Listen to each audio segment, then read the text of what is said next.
like if you could finally get out of your own way? What would your wife's life be like? What would your children's life be like? Not just today, but 5 years, 10 years, 15 years down the road? What would your family life be like if you could get out of your own way? If you could sever the ties that bind you to who you've always been and become everything that you possibly could be, not hypothetically, not someday, not after things slow down, but now. What would that change in your marriage and how your kids experience you and how it feels to wake up in your body every morning? Right now, maybe you're laying there like, I don't want to get out of bed. What would it feel like if you could break through? Most men never ask that question honestly, and those who do or have been asked that question don't answer it honestly. Because once you do and you see the gap between where you are and who you are and everything that you could be, the God given potential that you were born here with on this earth, you can't unsee the gap. And that gap is really uncomfortable. Here's the truth. Most of the men listening to this, guys, we're not failing. We're high functioning. We work hard. We grind. We provide. We show up. We push through. We override the fatigue, maybe with caffeine. We override the irritability. We push through it. Maybe we overreact. We override the anxiety that's there pretending that nothing's wrong. Everything's good. I'm good. I'm fine. How's your life? Oh, living the dream as we bury it under all these counterfeit comforts just to numb ourselves out to it so we don't feel it. We override, we ignore the distance in our marriage. We override and ignore the quiet loss of joy, the little moments when our kids, when we're like, this is supposed to feel really good and it doesn't feel bad, but it doesn't feel as good as I suspect that it should. And we call that discipline. We call it grit. We wear that like a badge of honor. To an extent, this capacity is noble, but it's also dangerous. Because what we're really doing is taping over our gauges on our dashboard of our life, and then acting surprised when the engine starts to break down. No, I didn't have any signs. This isn't weakness. It's misdirection. You weren't taught another way. The deepest lie that we're living with, that we're burying, we're hiding underneath everything. If we were to acknowledge those check engine lights and acknowledge the challenges, it isn't unbroken. This is just who I am. This is who I am. This is who I am stressed. This is who I am disconnected. This is who I am reactive. This is who I am numb. This is who I am busy. This is who I am tired. This is who I am. This is life. All these things,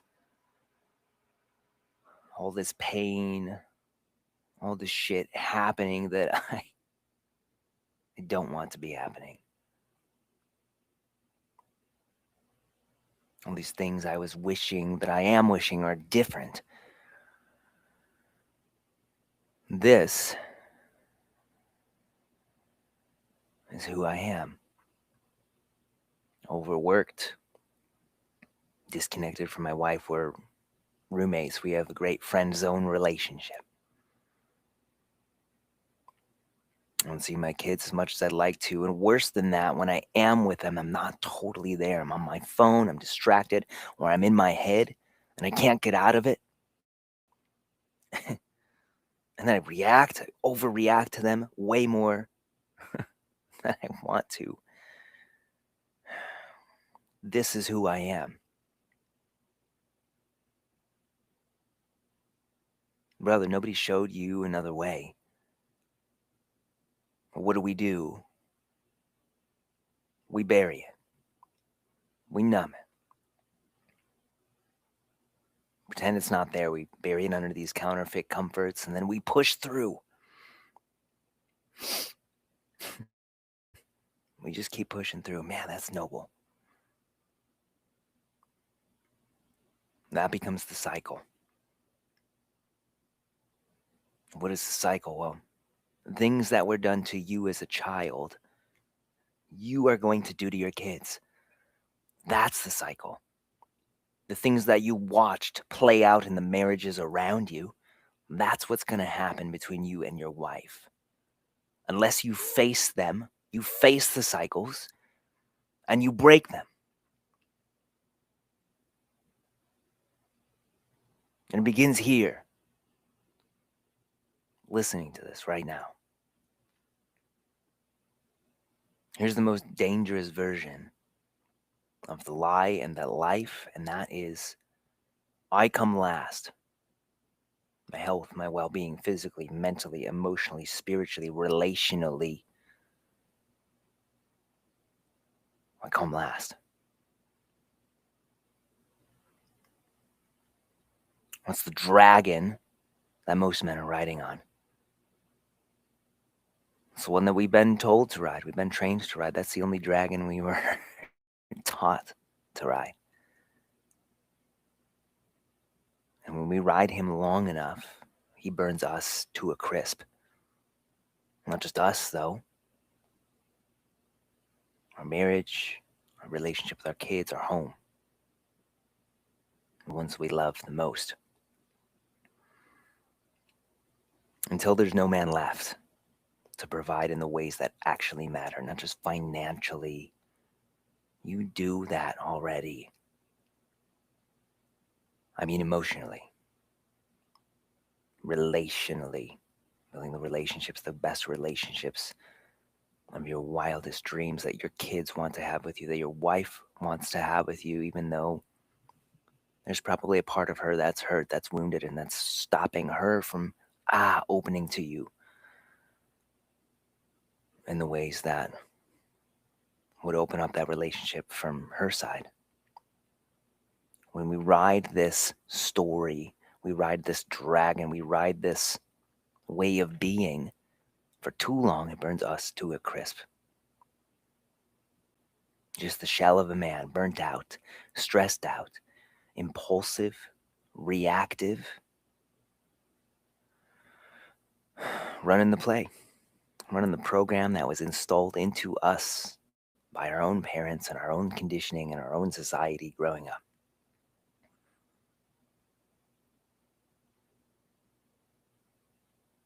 It's heartbreaking, man. What might be more heartbreaking is that I believe that the souls of our children actually choose us. They choose us. They come to us as their mama, their papa. Well, us as their papa, but they come to your wife as mama for our gifts,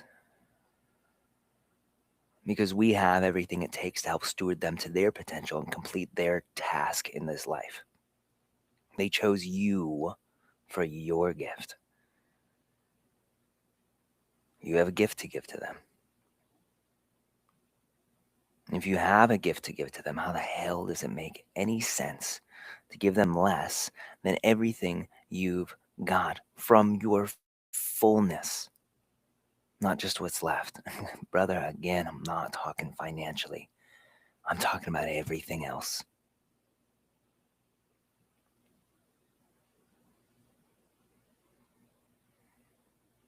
There's a reason why ancient traditions revered that fire that burns.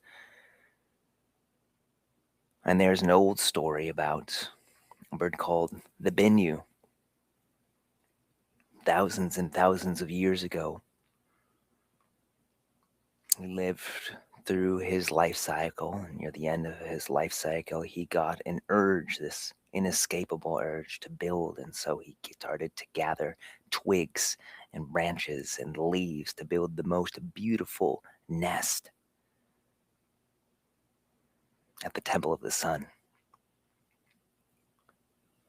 And he sang beautiful, the most beautiful bird song ever heard.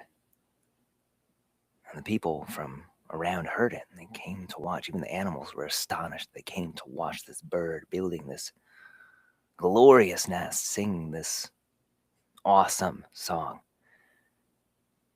And when he was finished, he nestled into the nest. And the sun set,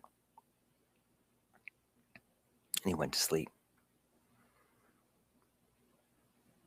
And he lived in that nest for a little while, and the seasons passed, and the heat, the drought of summer came. And one day the sun rose, and he began to sing again, gathering the attention of everyone and everything around. The sun rose and fell upon the dry nest and began to smoke until it burst into flame.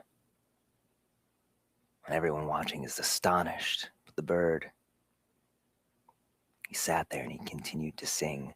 But he didn't just sing what he was singing before. He elevated it. He amplified the beauty of the bird song, surpassing anything he had sung before, as the flames consumed him. And he didn't sing and cry out of pain and agony. No, he sang more beautifully until he was completely consumed. Nothing but ash.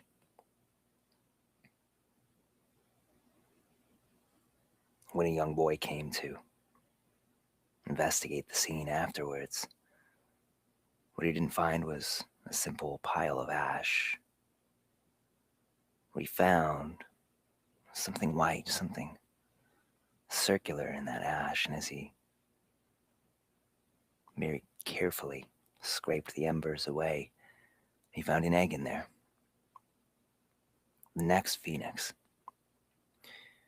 The phoenix isn't a story about a bird.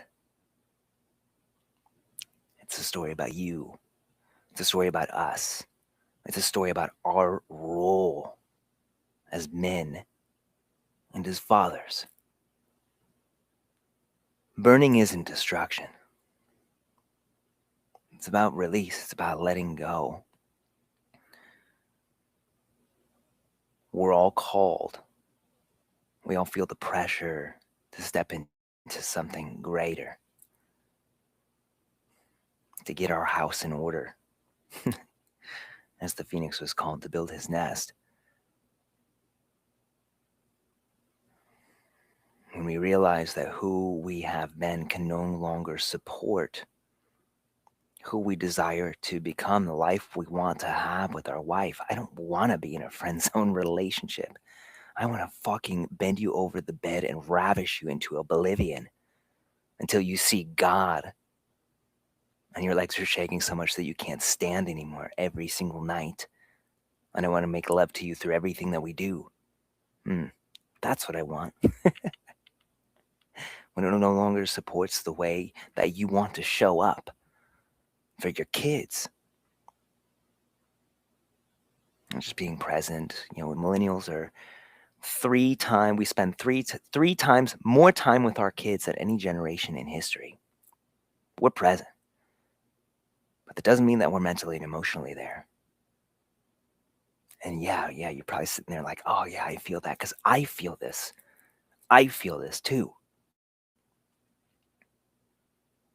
When who you've been is no longer supporting the life that you desire to live and create, not just for you from some selfish perspective, but for your wife,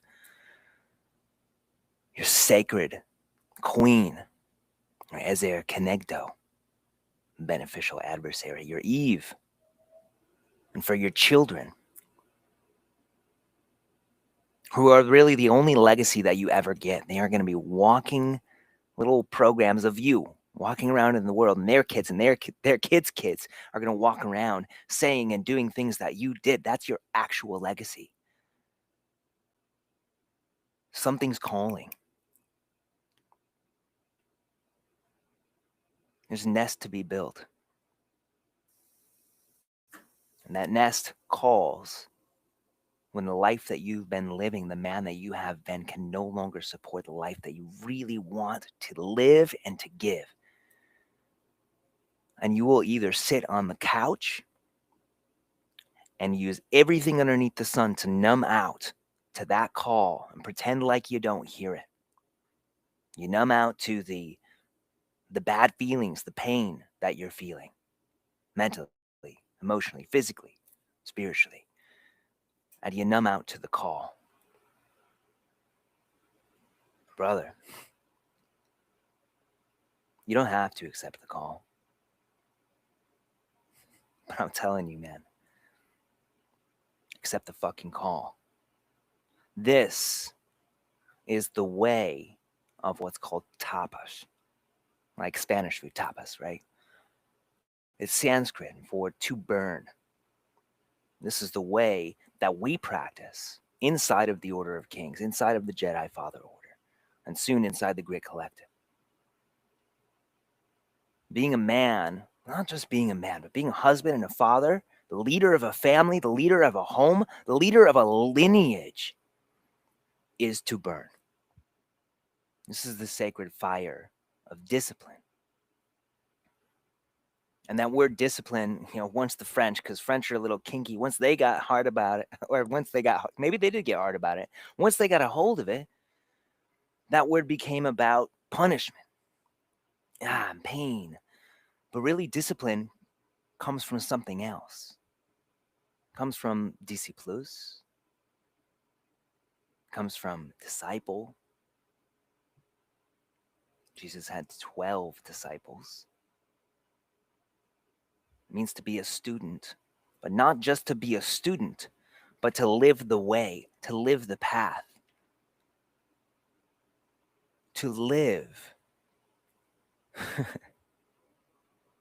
in alignment with everything that could be, to lean into it.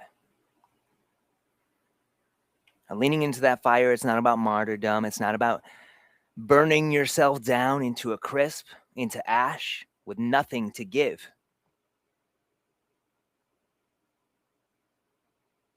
What you have to do, if you want something different for your wife, if you want something different for your kids,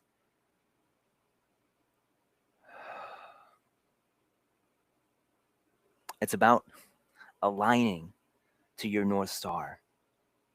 The life that lights you on fire more than anything else that you could provide for your wife and you could provide for your kids if you just got out of your own way. The relationships that you want to have, the future you want to have. The phoenix aligned himself to the next generation, and he built the nest. Your work is to build your nest. What is the work you need to do in order to make that life happen? And then the most important part, you got to sit in the fucking nest. You have to do the difficult work. And this isn't just the putting your head down in the day-to-day grind. No, this is doing the stuff that is going to tear you apart. Okay, the gym. Yeah, that makes sense. It's uncomfortable to work out at the gym if you want to get stronger, but I mean the mental stuff. That's going to help you break the things that are taking your attention, taking your awareness elsewhere, the addiction to stress more than anything else, and to coping, using counterfeit comforts to numb out to that stress. Porn, doom scrolling, wisdom scrolling, TV, video games. The emotional burn of admitting that I have pain. I feel pain. I've caused others pain. Others have caused me pain, not just numbing out to that, because emotions can only be suppressed, repressed. That pressure has to go somewhere. It's going to blow out somewhere, or expressed. We want to express it in a constructive way by going into that work, and embracing that burn just like you would in the gym. The discomfort of actually having the tough talks and doing the work on yourself to show up in your marriage the way that your wife needs you to. Therefore, enabling her to show up the way that you desire her to for you. To face your shit that you're handing down to your kids and to do the actual training, the sets, the repetitions necessary to build the skills so that you can show up for them the way that you want to. Patient, long fuse, impossibly long fuse. So deeply present, indistractably so. Empathetic, able to get on their level and feel them no matter what without just quashing their emotions. And then able to offer them the right guidance and boundaries so that they learn from discomfort and they become confident, competent people that society wants around. You have to look at the nest that you need to build, and then you need to build it, and then you need to sit in it and do that work. Karma in the yogic tradition, law of cause and effect. What is it though? It's our unconscious programs and patterns. It's our unconscious programs and patterns that create problems in our life, but also create good things in our life. And it's our work to look at what are the patterns, the programs, the ways of being, the habituations that are running in my life that I'm unconscious of that are creating problems. In the yogic path, everything we do is to burn karma as quickly as possible in this lifetime so that we can get out in the next lifetime. We can go be with God in heaven. You know, really real big simplification there, but that's the essence of it. You have to look at what are the things that I'm not seeing, that I'm unconscious of, that I need to unwind so I don't pass it down to my kids. And maybe I can get out this lifetime. I get to go to heaven. That'd be cool. That'd be a cool thing. But we're not here to have that kind of podcast. Burning karma, your unconscious ways of being, your programs, your patterns is slow. It's painful. And as you immerse yourself in this work, you might not even notice that you're releasing at first. You know, enlightenment is something that we throw around in Buddhist circles, meditation circles, yogic circles. It says everything about it in the word. To enlighten means to de-heavy, to shed the things that are pulling you down, the chains that are dragging you down. We forge the chains that we wear in this life and we hand them to our kids. And firework, tapas work, is the work necessary to break those chains through the heat of your tapas, of your discipline. And it's not physical. It's mental, it's emotional, it's spiritual, it's relational, it's healing. Your lineage, everything that you've carried. You might not even notice that you are really changing at first, because there's going to be times where you're going about this. You're like, yeah, I'm working out, I'm getting fit, I'm doing yoga, I'm getting more flexible. And you know what? That's making me, I feel like I'm becoming a better person because of that, because I'm not as reactive anymore. I can breathe. Like I can breathe for the first time and as long as I can remember. I've been doing this breath work and man, it really helps me when my kids are melting down. I've been meditating and man, when my wife and I start to disagree, I can see the thoughts playing out in my head before I say them, and I don't put in my foot in my mouth anymore. And we don't fight about stupid shit because I don't say stupid things. I don't make her problems about me anymore. You might not even notice that at first because you change a little bit, 0.1% every day. It's not going to be easy. Some days you're not going to want to show up. You're going to be like, why am I doing all of this? You're going to wonder why the hell are you doing it? Until somebody who barely knows you says, man, you're so chill now. Can I just like hang out with you? What are you doing? Until your wife feels different around you and she says something about it. Until your kids soften when they're with you and they really come to you first with anything, with everything. Until you start to feel joy in the littlest of moments. sitting out in the backyard, not having a beer, but like just sharing a moment with your wife, looking up at the leaves and the trees. Man, we got it good, babe. Until you start to feel that randomly. And you don't get these things because life gets easier. I'm going to tell you one thing, life is not just going to get easier. Fuck that. Give up on your attachment to one day when life gets easier. It is never coming. You don't get these things because life gets easier. You get these things because you become more grounded. You become more resilient. You release all the weight that's holding you down and pulling you down. You get into that fire voluntarily and you emerge a different man. Who can breathe again? Who can be here again? All of him, all of you. And everyone can feel that. Your wife, your kids, your son, your daughter, your mother-in-law. She says, wow, he's so good with the kids. And you only hear this after the fact because your wife says something to you.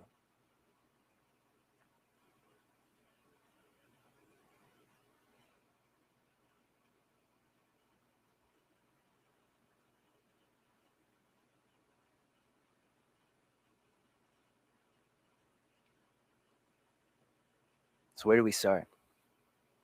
Where do we start?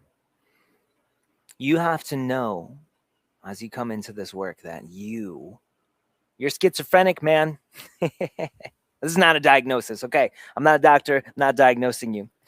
When I began my work at the Temple of Kriya Yoga, studying the lessons of the late Goswami Kriyananda, he said, as he didn't say, he said, as you progress on this path, you're going to begin to feel schizophrenic. You're going to realize that there is more than one person inside of you. And most of the time I was like, all right, you're an old kook, but I'm here because this works. And I want to learn why. And I want it to work more. And he's right. This is why a lot of guys don't want to sit in meditation. They don't want to listen to the voices that are in there. They're scared of what's going on. Every man is living with a minimum of 2 selves, brother. His lower self, the survival self that he built as a child.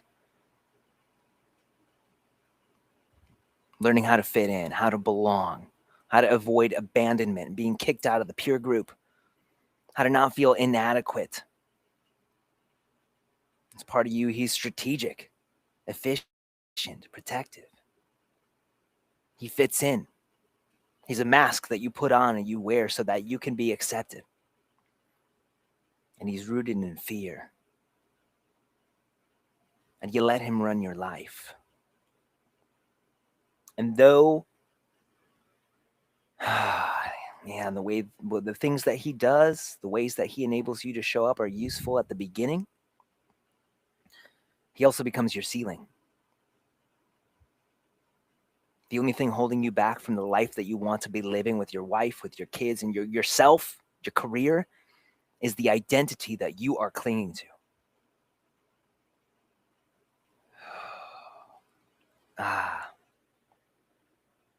This is the creation of the ego. And this ego and the coping patterns that help you numb out to the pain that you're feeling, that you hide underneath the surface when you put this ego mask on, those are the dragons. And yeah, they're useful at first until they're not useful anymore, until you want something bigger. And it's at that point that you have to. And you don't have to. You could just sit on the couch and let this all play out in your life. But if you're listening to this, you have to become a dragon hunter. You have to look for the smoke. And you're already thinking about this with your phoenix nest. What's not working? Where's there pain in your life? Where are the things that you're hiding underneath the surface? What's the invisible burden that you're carrying that you're not talking about that weighs you down and leaves you feeling burned out every night, that you try to cover over with your counterfeit comforts? The things that are going on in your head when your wife is trying to talk to you And she's like, you're never really here, or your kids want to play with you, but like you just can't be there with them because your head is everywhere else as you're trying to play with them. These are your dragons. Well, that's the smoke that leads to your dragons. Your work is to follow the smoke, because those things no longer serve you. Those are patterns that you created to get by, and now they're creating problems. And self number one. And then you've got your higher self, the king self, the solar self, the sun being the universal symbol for the masculine, radiant, shining down upon the garden of your family. They grow up towards you. They grow up towards you. Your kids are going to take on 80% of your lifestyle habits. They grow up towards you, towards the sun. This is your higher self. He is the one who grows the garden. He is the one that you know that you could be if you just got out of your own way. The health that you could have, the strength, the conditioning, the flexibility, the vitality, the six-pack abs, the stamina you could have, ravishing your wife with your cock until she comes 1, 2, 3, 4, 5, 6 times, coming crawling back begging for more. The pillar of patience and presence and empathy and deep connection that you could be for your kids.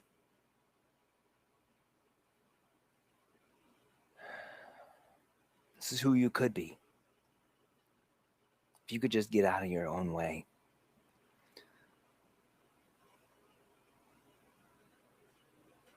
All of these things happening not because life got calmer or easier again, but because you are calmer. You are easier to be in relationship with.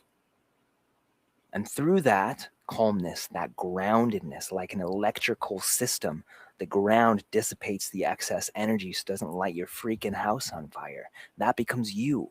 You are the grounding one.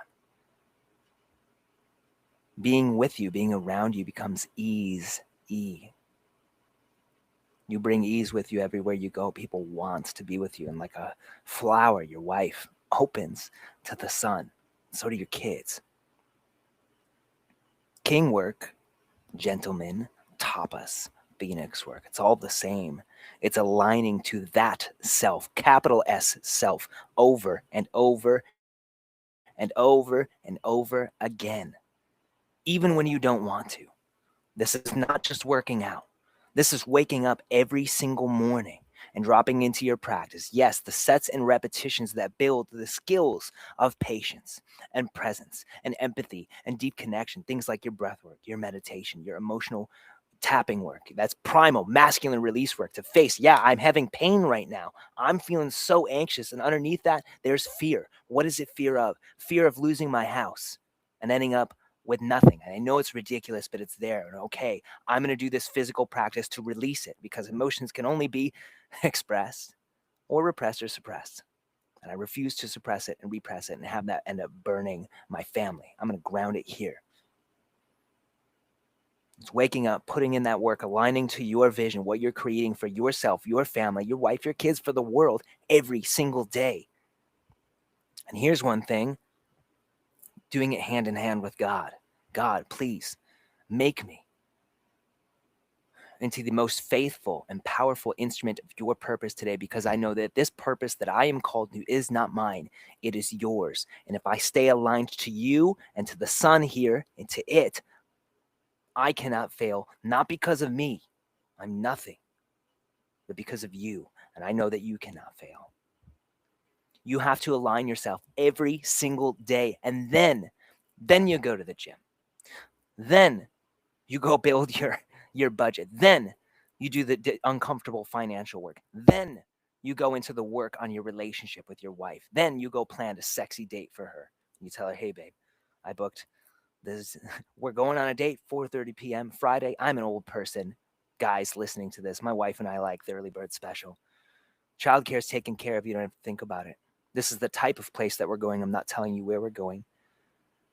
Wear your sexiest outfit. I'll pick you up. 4 o'clock. And then you do it. You align yourself to your vision. You put in the work to cultivate the qualities that you want every day, your patience, your presence, your empathy, your deep connection through the inner strength training work that I've already talked about. And then you go out there and you do the uncomfortable things that you know need to be done, fully aligned to that. This is biohacking because aligning yourself to that every single day, to that highest vision, actually biohacks the HPA axis. When you think about the discomfort that you have to face, and you know it's for this highest vision, you check in with that vision every single day and you feel it. You feel like, it's going to feel so good when I bend my wife over and ravish her. Sorry to go back to that one all the time, but to be so deeply connected with her that we're just on the same page again. We complete each other's sentences all the time. She's open to me. She craves me. She wants me. She looks forward to me coming home every single day. Not just now, but in 10, 20, 30 years. My kids, they light up when they see me and they come to me first. And I have the capacity to get on the ground with them and play and be with them. And remember that, regardless of what's going on in my life. If you plug into that just for a moment, like 1 minute every day, you plug into your vision, you start to secrete serotonin and dopamine and all of these amazing hormones and neurotransmitters when you go to do the uncomfortable work. You start to become addicted to the uncomfortable thing.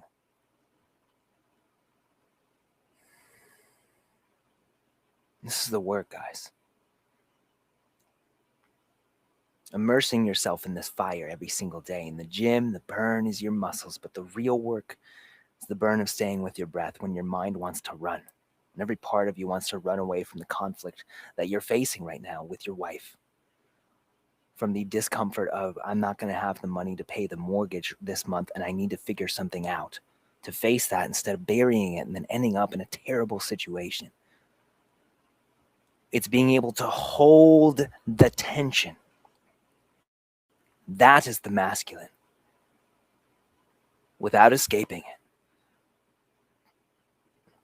Not suppressing it, but having the breath and the tools to ground it, to dissipate it.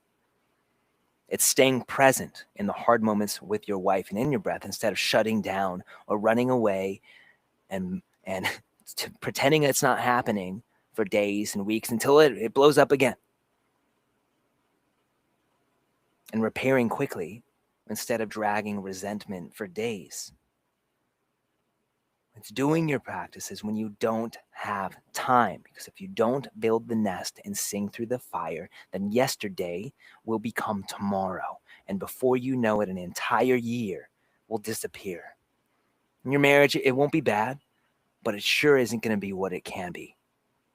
Your kids are fine, but you miss moments that you will never get back. Another 4 instead of 3, or 5 instead of 4, or 8 instead of 7. And you missed that crucial developmental time. Every single day is so different.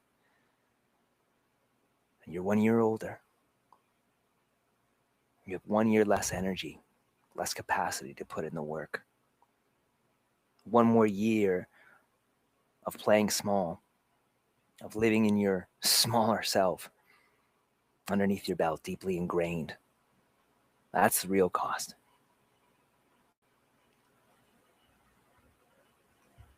You look in your crystal ball right now, you continue living that life. Where are you going to be in 3 years?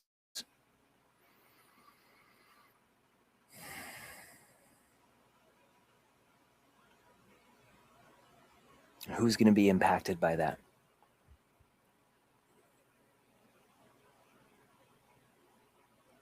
And a lot of men sitting here right now are like, yeah, I don't have time to do all that stuff. And I'm not telling you have to do all of it. But you got to look. You got to look at what the actual problem is. And yeah, okay, yeah, I'm terrible with emotions. And so I get irritated. I blow a fuse easily. And when I'm not doing that, I'm trying to suppress it under everything underneath the sun. And yeah, okay, I overreact with my wife. I say things that I shouldn't, and I turn little disagreements into big ones. But I don't have time to do all this work. I don't have time to do breath work every day. I don't have time to meditate. I don't have time to learn primal release and do that. I don't have time to go do yoga or go to the gym or eat clean. You name it. You name it. You have an excuse somewhere. I come up with them too. You have an excuse somewhere. And men say that time is the problem, but it's not the problem. Time reveals truth. And the truth is that you make time for the things that are important to you. Ooh. You make time for the things that are important to you. This is something that we do inside of Kings. Look at where your time goes. Do a time inventory. Where are you actually spending your time? Look, sit with your calendar and write this down. Open up your phone. Look at your screen time. How many hours are you on your phone every single day? Look at the apps. There's even a function on the Apple on iPhones to look at pickups. How many times you pick up your phone? Tells you what's going on unconsciously. You reach for that first. Why? It's a little soothe, little dopamine hit. Oh, it makes me feel good just to pick it up. And what do you, when you pick it up, what's the first app that you open? That one's going to be uncomfortable too. These are the things that are important to you. Look at where you're spending your money. What are you spending your money on? Okay, yeah, your mortgage, your groceries, but like what within your groceries are you spending your money on? Is it high quality, organic, grass-fed, free-range food? Or you spend a little bit too much money on candy and chocolate-covered pretzels and delights, decadence? You spending money on video games and I don't know what they're called, video game subscriptions or Netflix or OnlyFans. What are you spending your money on? Buying all kinds of cool Christian apparel, right? I got these cool shirts on. These guys are great. Funko Pops. What is it? What are you spending your money on? That's what's important to you. More important than whatever you're resisting right now. Ooh, that hurts. Where's your mind? What are you focusing on when you want to be focusing on your kids? What are you focusing on when you're supposed to be connecting with your wife, when she's talking to you? That is what's important to you, not who's in front of you. Ooh. Your secret thoughts, the ones you don't tell anybody about, not your wife, not your kids, not your brothers, your male friends that you might have. These are all your real priorities. Not what you want to be important, but the things that are actually important to you. Oh. You can't make more hours in the day. You can't make more time. But you can focus the time that you have way more efficiently, way more effectively than you are. You can focus your energy and stop hemorrhaging your focus, your energy, so that you can put that into what actually matters. The work that you need to do unto yourself, to yourself, within yourself. And into your wife, into your kids, into the relationships that you say are really important to you. I'm not telling you to quit your job. That's stupid. It's dumb. But with the time that you do have with them, you know that you could be more efficient, that you could be more effective, that you might be able to create a little bit of time to do the work necessary to skill up as a man, as a husband, as a father. Forces alignment. Be honest with yourself.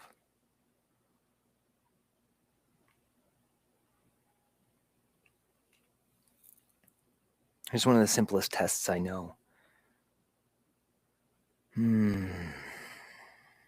For testing your alignment. It's consulting your inner compass, and if you're not sure which way you need to go, consulting that inner compass.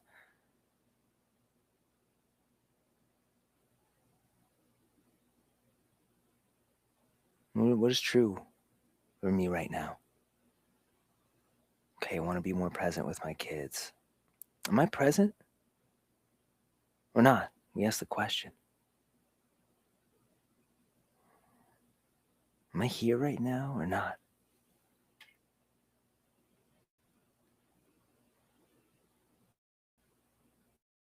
Am I falling into smaller self patterns of self sabotage and coping again, or am I fully aligned within my heart to my highest calling? Am I showing up that way?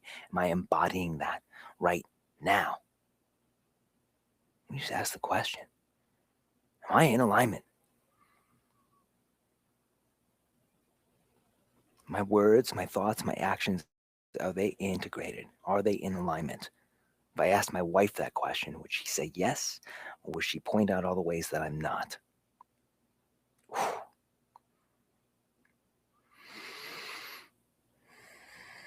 Your compass has been talking to you this whole time. Your inner compass, the voice of your heart and your soul have been talking to you this entire time. Your heart, your soul, they are your connection to the highest, to God, to source.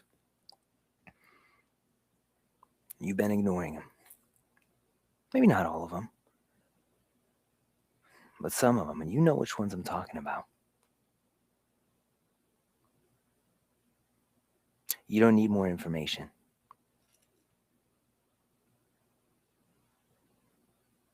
You don't need more information. You need to reduce the static in your life. It's pulling you out of the present moment so you can be clearly and completely connected via that inner compass.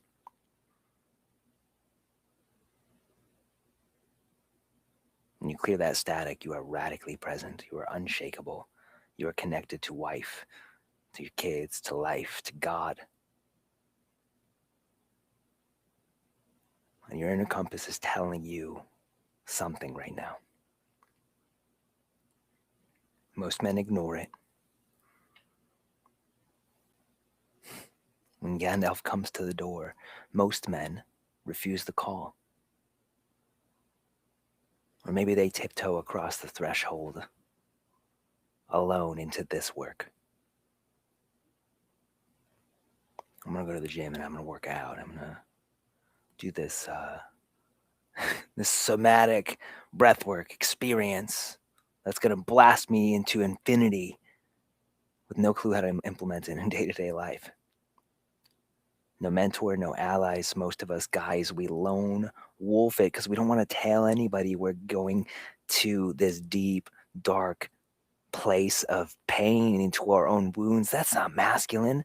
I don't want my guys to laugh at me. They want to go watch the Super Bowl tomorrow. Most guys do it alone. We lone wolf it. I lone wolfed it for a long time. The thing about the lone wolf is that he gets real lean.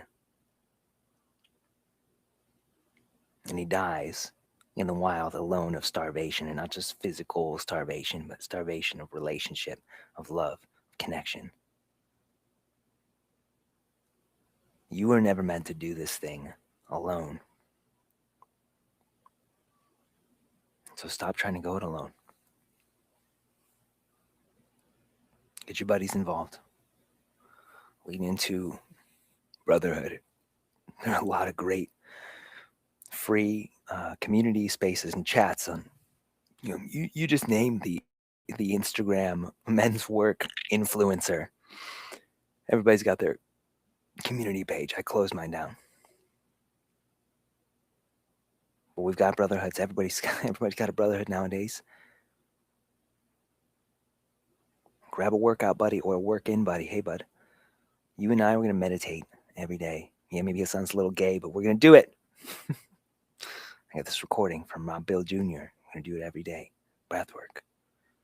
We're going to talk about our feelings. That's the work, guys. You need men to hold you in integrity to the things that you say you want and to the things that you say that you are going to do. How are you going to show up for your wife? How are you going to show up for your kids? and the training you're going to put in so that you can do that.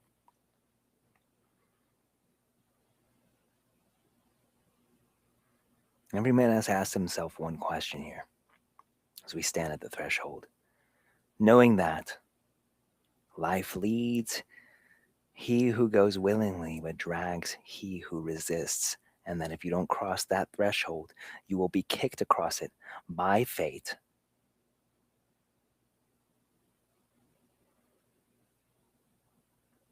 How do you want your kids to describe you when you die? When you pass on, you leave all this behind. All your possessions, all the things, the Funko Pops. I don't know why I'm making fun of them right now. That you held so dear are meaningless now. How do you want your kids to describe you? Oh, he really likes Dragon Ball Z collections. He was a great Modern Warfare player. How do you want them to describe who you were? I want my kids to struggle for words. And maybe it'll be something like, man, Dad was an absolute myth of a man. He was always here. He could handle anything, and he could help me handle it. The way that he loved Mom, oh, man, it's insane. That stuff, guys, that stuff doesn't come from grinding harder. It comes from doing the work that enables you to cultivate those skills that makes you more patient, more present, more empathetic, more deeply connected.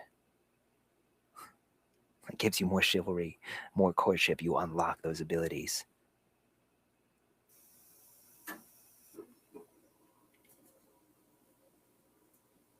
So I'll leave you with this today.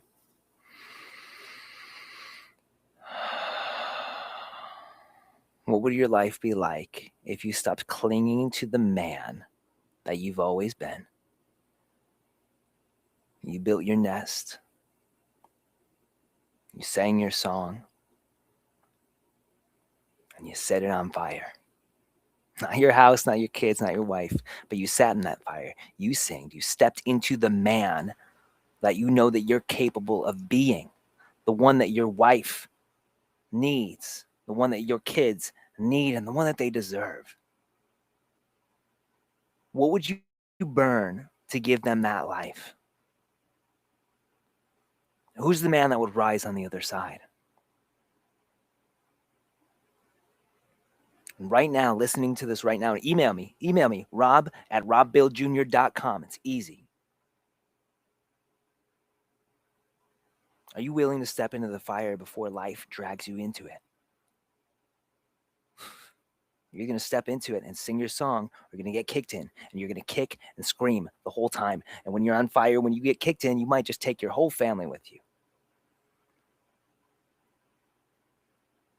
What will life be like when you get out of your own way? Keep your eyes on that. What is it that you are willing to burn for? And who's going to bear the cost of you staying the same? Continuing to suffer in silence.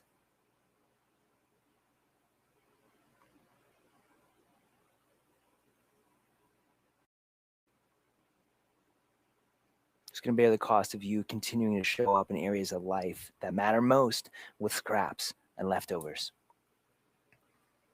Who's going to be affected by that? That's the work. That's it for today. Thanks for being here. Have an uncommon day.